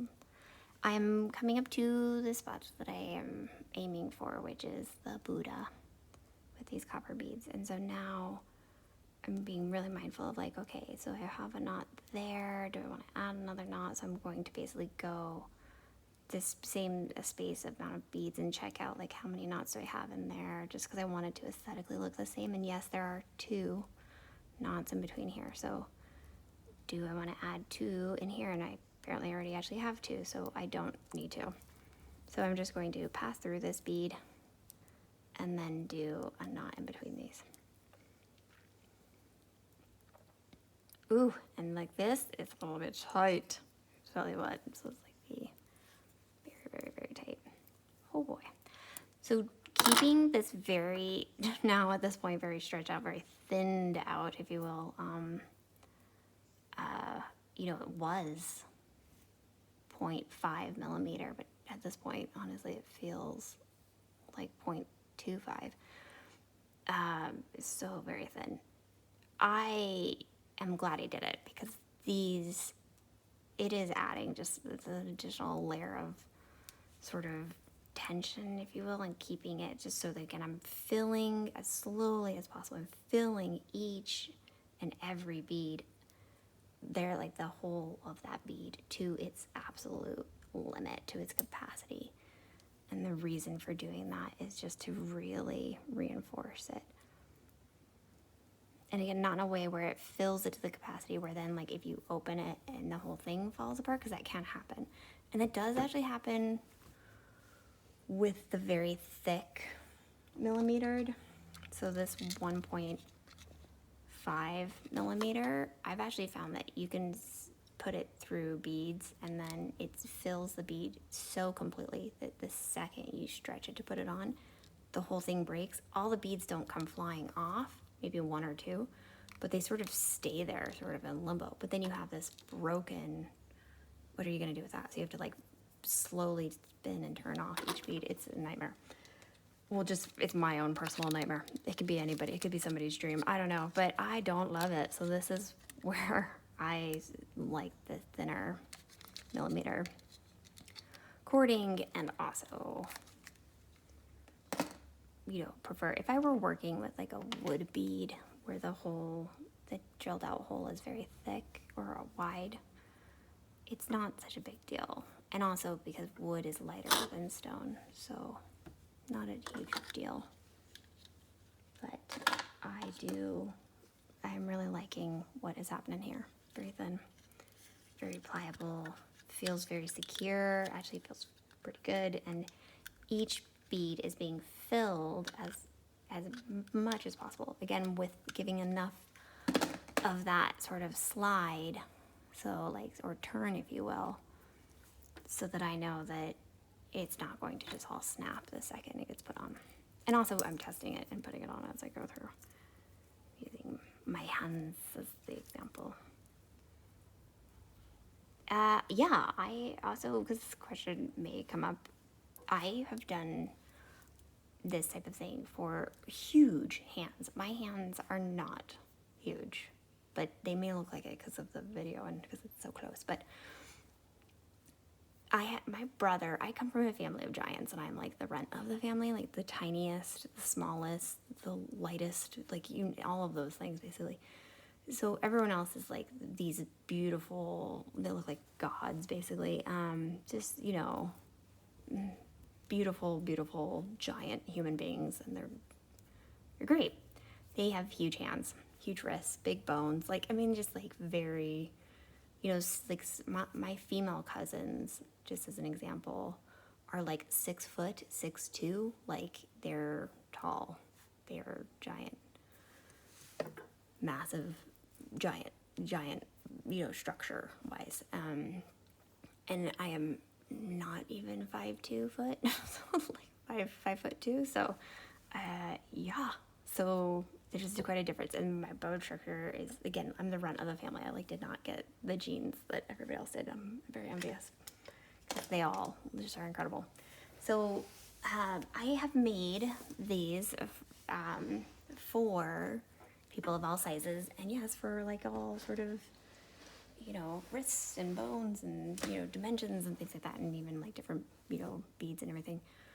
Kind of factoring for, I know how frustrating it was for my cousins when they were playing sports or doing whatever, even the sports that they do now, when they buy some piece of jewelry or some type of thing that they use for meditation or just because they like it, or really whatever, that they get frustrated because it's not tailored to their size, and so either it's too tight or it's too big, or it just doesn't look right. And so I will do and make this for varying sizes. Like this friend in particular, they actually asked me, and I then was hired to then make a MALA meditation bracelet for their friend's birthday, who is like 7 foot tall or bigger, maybe, or taller. And so I made them one, and I was like, okay, I just need their like the circumference of their wrist, or where they probably would it. And so it ended up being like massive. Like it was, a massive. Also, they wanted really big beads, so I did beads that are like 14 millimeters, so huge. Lava, and then like a center like sterling silver, and then I actually strung it on wire with a magnetic clasp that fit the millimeter of all the beads, so that then it would secure, and then I added a safety chain so it would secure on their wrist, but then also give a little bit of that stretch so that they could slide it using the safety chain. So they hook the safety chain, slide it over their wrist, slide it over their hand. Again, big hand, right? Like they couldn't give me a picture, so basically I had to I knew the friend's name, so I did the whole Instagram back. Basically had to stalk the friend to find a picture of what they looked like. And then I could see from the picture the rough size of their hand compared to my friends, and I know their height, because we're all hanging out and everything. And so I could then work out from there, basically reverse math. And I was like, okay, that human being, their friend, is the same size as one of my cousins. And I was like, I totally know. I could tell from their hands and from the picture. I was like, okay, that looks exactly like one of my male cousins who's out in the Kiwi land, basically, in New Zealand. And so I was like, I will. And then even another cousin who's out in Canada, and then my uncle who's in Australia. So I was able to work out, if you will, just on a picture, being creepy and stalking, and stalking this friend of whoever had been hired, because they just were like, oh, we don't have a picture of him, but this is who he is, and we might have pictures on our Instagram. So I found him and was able to go, okay, he's the same size as my cousin and my uncle, and I could work out okay, I know what their hand sizes are. So I could work out, basically. I needed so much of a much wider opening for the safety chain, so that then they could slide their hand through. The safety chain's still in place, and then they basically take the magnet and they close it, and then the MALA stays in place, and the safety chain actually would just tuck up and stays with the magnet, so it's out of the way and doesn't catch and everything. So it was a little work that out, and so blindly, basically, then gave it to my friends, who then they purchased it for their friend's birthday. And I was like, please let me know if it doesn't work, and if he hates it, and if I need to adjust it. And it's it's all included in the price of what when you buy them all, it's included. All of these sort of things are included, unless they live really far, and then I'm ship it to me and I'll ship it back, basically. So then it's even Steven, basically. So the friend loved it, and it fit like a dream, and he still to this day wears it. And basically my friends were like, he has not taken it off. Pretty much I recommend, when they're magnets, don't swim or be in sand, but he wears it everywhere. So, and it's still good to this day, so that's great. Holla. We like it.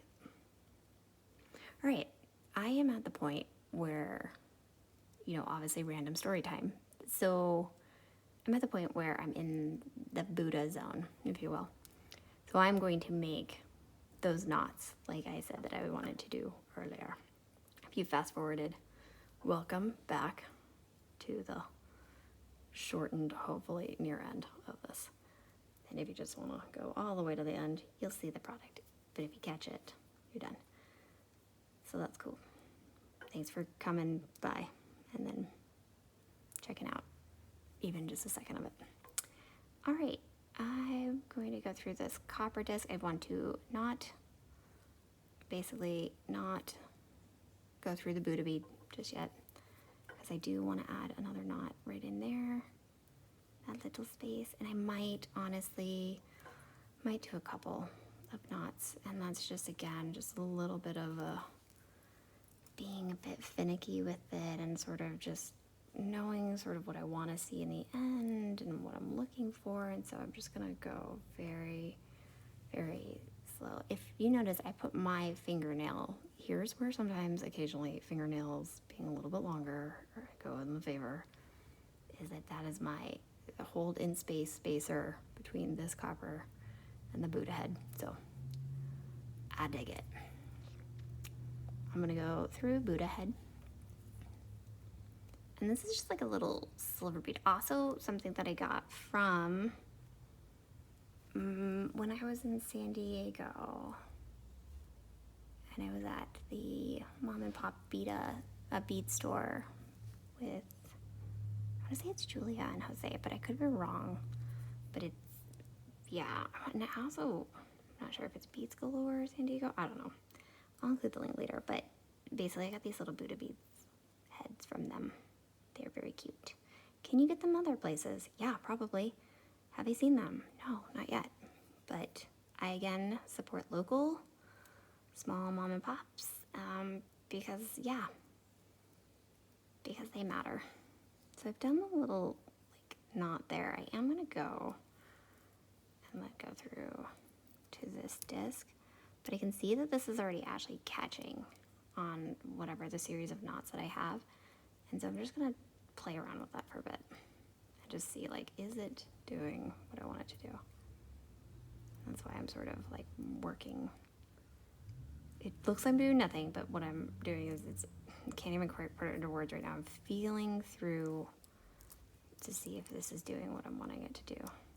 And it is. Okay, so I'm going to wrap it up there. So that is it. I am going to do another little quick little knot thing and just clip it and be done. And then I'm going to bump the camera, and then I'm going to go ahead and say, yep, that'll do. So feed through here, feed through this copper disc. One more go. And then I'm going to snip the remaining after I feed it maybe 1 or 2 beads. I think, honestly, I can probably squeeze it through. But again, I don't want to go to too much tension, and so I really don't want to stress out and fill a bead to its absolute capacity, because again, that becomes it weakens the point of, it's like we talked about, when their whole plastic fills the entire bead, you can't have any movement, and then the whole thing will just snap, and then all the beads just sit there. And then what are you gonna do? You've got like no way of closing and putting it on. So yeah, that's perfect. Okay, great. So I'm gonna stretch this to its sort of capacity, and while I'm here, I might as well just add a little knot, because it's stretched pretty much as far as it can stretch. That's a weird, crazy looking, I don't even know if that's going to be a knot, but oh yeah, what do you know? Maybe a loop is a better way of describing it, but in some cases they are making little knots.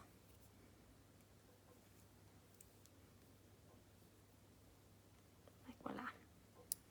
Okay, so hold and stretch, and then I want to take this bead and see like how much movement is there. Not a lot for this second bead.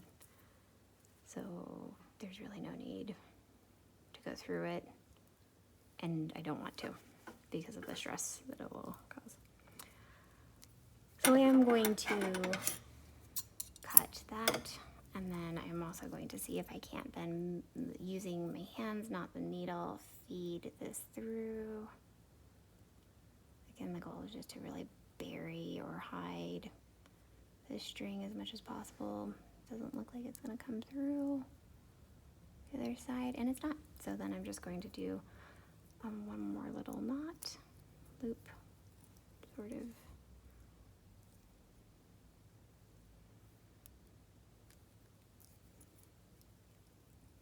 And then I will get as close to this as I can and cut it.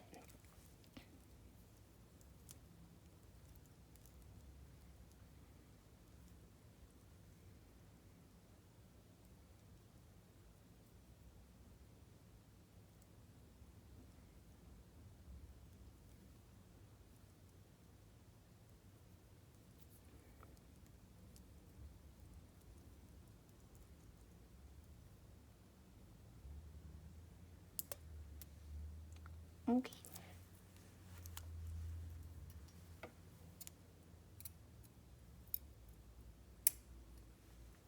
Ultra fine. These are sewing scissors. They're from Italy. That's why they look the way they look. Should I be using these for string? Probably like this? Probably not. Am I anyway? Yes. Why? Because they're mine and I love them. So that's why. In case anybody was curious. The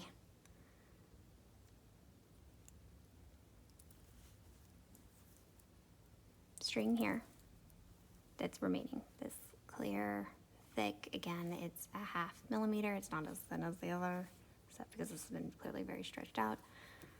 This is not going to fit in any of these holes. I really doubt it. Can I certainly try? Yes, I can certainly try. Am I going to? Maybe. Because I don't like when a knot is sort of sitting in the center. So I'm going to certainly try to get it in.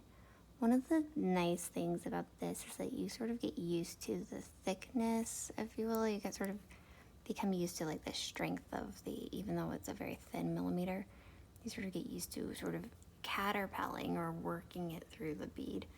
And so that actually can happen. I think I'm going to absolutely have to use my needle to get that thing through. Which in here lays the challenge of which side. And so I'm going to, I was pushing through earlier and I had it through here, threaded through on this side. So I'm going to thread it, I'm going to switch sides.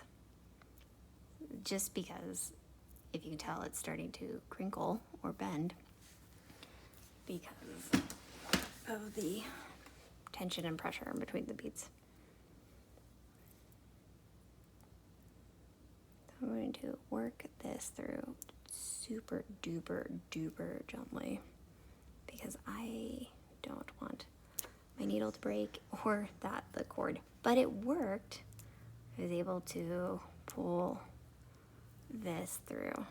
But that will happen where, so basically, as you go through, you run the risk of breaking the needle, obviously, and I'm a little worried about that now, but you push, pull, it will basically get to the point where it's so tight that it snaps the agile plastic cording. But this is just because I really wanted to pull the knot away. This little remaining stretch here, I'm going to stretch it so again, it's sort of its capacity until it comes loose, breaks away. Because I could, once you've done this, with enough time, you will get used to the feel. Trust the feel. So like I said, like my brother always asks, like, would I keep doing this if I was blind? Yes, I would. I would feel my way through it. And so I would know, based on the feel, when it was at its capacity to stretch, to end, and where it would eventually break and do a clean break. In some cases, having those clean breaks is best because it's sort of at that point where it's like, perfect, and it's done. Not everybody likes that style, so To each their own. There is definitely no way that's going to go through this bead. So I am just going to pull it and pull it and pull it and just sort of stretch it to its capacity until eventually it's like done. And I should probably do like a little, I don't want to add a little knot in between, but I could. No, I'm not going to. It would create a little bit too thick. And then you just kind of pull, pull, pull, and if I wanted to, again, like make it very thin, so again, this is a half, so it's 0.5 millimeter, so not even a full millimeter, a half a millimeter. If I want to get it stretched out thin almost, so like where this is at like a quarter, so it's 0.25 millimeter, or 0.025, then I'm going to need to stretch this quite a bit to get it thinned out, like, you know, to then be able to feed it ever so gently through the bead, because you can see just about how much space there is. Not enough for a 0.5 millimeter, but enough for a 0.025 or 0.03, or even, you know, of that variety. And sort of just keep going. Very boring, but it going on feel, based on feel. I can move these out of the way. And samples of others. So another reason I put this down is there's a really like concrete and then a tough edge, and like I've definitely like worked on this table before and then like been like, you know, a week later, like, why do I have this indent and like a weird bruise on my arm? And I'm like, oh yeah, from this, from working.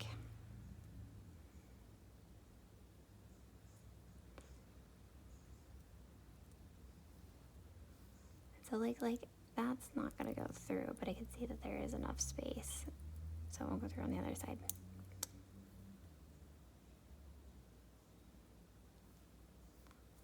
And I'm like, this probably won't go through here either.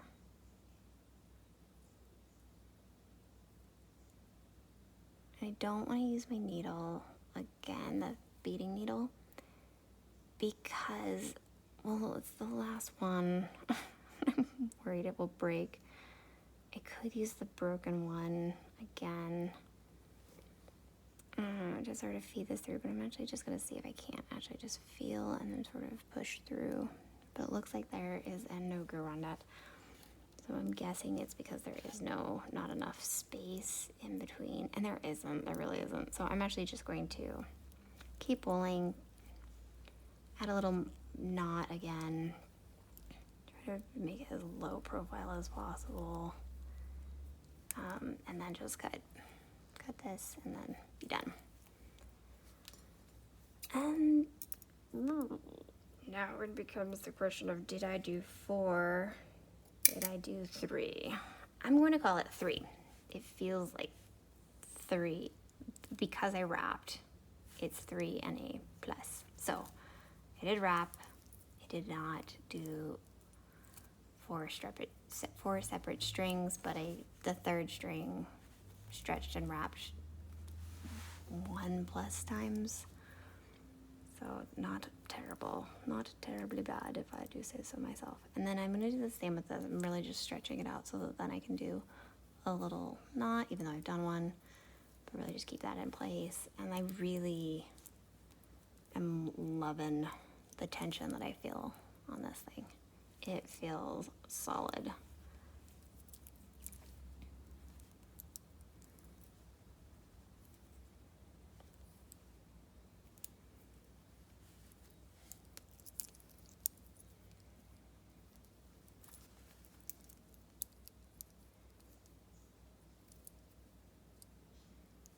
Yep, feels good. Okay, so like a little knot, loop.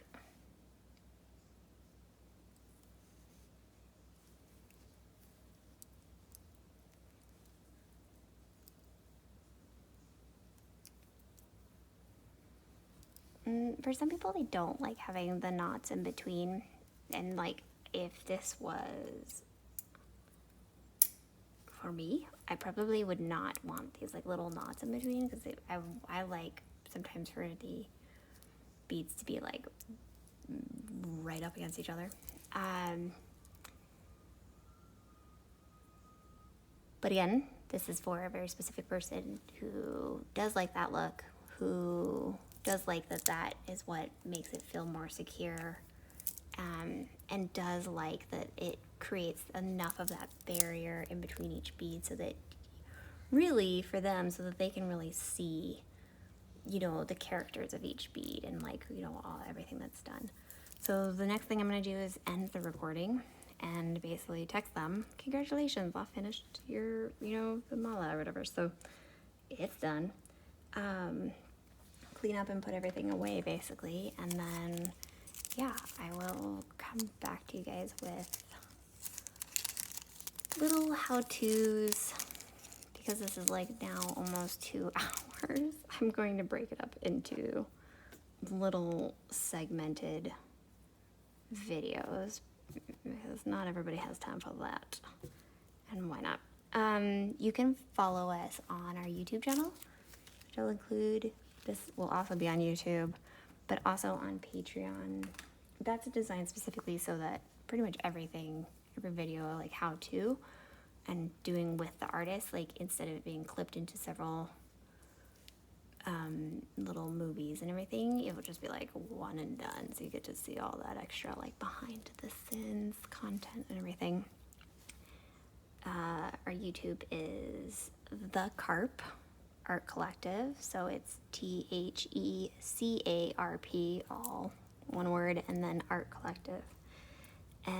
Patreon, you're gonna get a link from our YouTube video. You can follow us on @thecarp_ on Instagram, and then we have a Facebook page. From there, from our Instagram, you can be linked to all of the artists who do have Instagrams, and then follow them and their work. And again, you can follow us and see all the new art and buy art from the artists on the carppr.com website, or if you want specifically work that I do, you can see it. So it's one of one. So everything I make it once, and that's it. So it gets its own name, and then it's for the one person. You can find my work on www.5lightjewels.com, and I'll include that link in the description. Yeah, thanks so much for joining. Have a great day. Hope you enjoy everything about this upcoming season and are inspired to create, or if anything, just relax and watch it just to sort of see things be made by hand, with love, with care, with like adoration. I will probably in another link go into sort of the reason and mission that I make things one of one. But if you go to my website, you can actually read more about it and why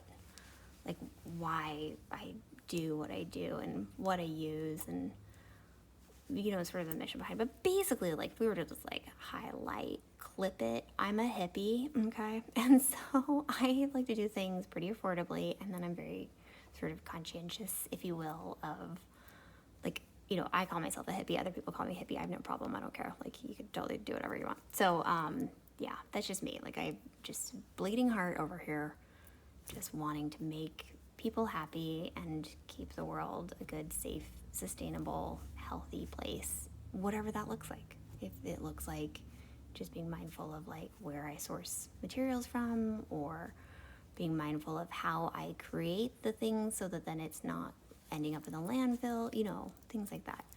So when I make things, the goal is to make them for life, or for a long, long, long period of time. And if something happens and people want it tailored and adjusted or altered, they can purchase that service, through my website, and then send it to me, and then I mail it back to them. So it's, 50-50 even split, and then the basically paying for the tailor or the altering is in essence like paying for the labor, because this took 2 hours, just as an example. I was talking for most of it, but if I were not talking, 45 minutes, just probably guessing. At easy 45 minutes. So like, let's call it a round hour. So labor plus material. That's what people pay for. $44 a year for 2 years. So per item. So you pay $44 for 2 years, one item. For this friend in particular, the $44 was included in the price, if that makes sense. So basically, they didn't have to then pay for the package separate. And so if people want me to make things for them that are tailored specifically, usually I will wrap in and include that $44 sort of alteration and repair or fix sort of thing, because I recognize that life happens, and like, again, make it to last. And so I tell them, you know, if you are like at the beginning to get worried, or if you want to change, or if it doesn't work for your lifestyle, let me know, because then if the price included those alterations, repairs, they're set. It's basically like an insurance plan wrapped into their mala or their jewelry or whatever I've made. It's art. It's creative. So yeah, have a great one, guys and gals and people and folks. Again, I just use dudes and bros and like guys, because I'm the only girl raised around all boys, and so that has just been my like colloquial manners. But I'm when I say dude, I mean all sexes. Okay, like I mean everybody. However you identify, do that. So, all right, catch you all later. Bye, everyone.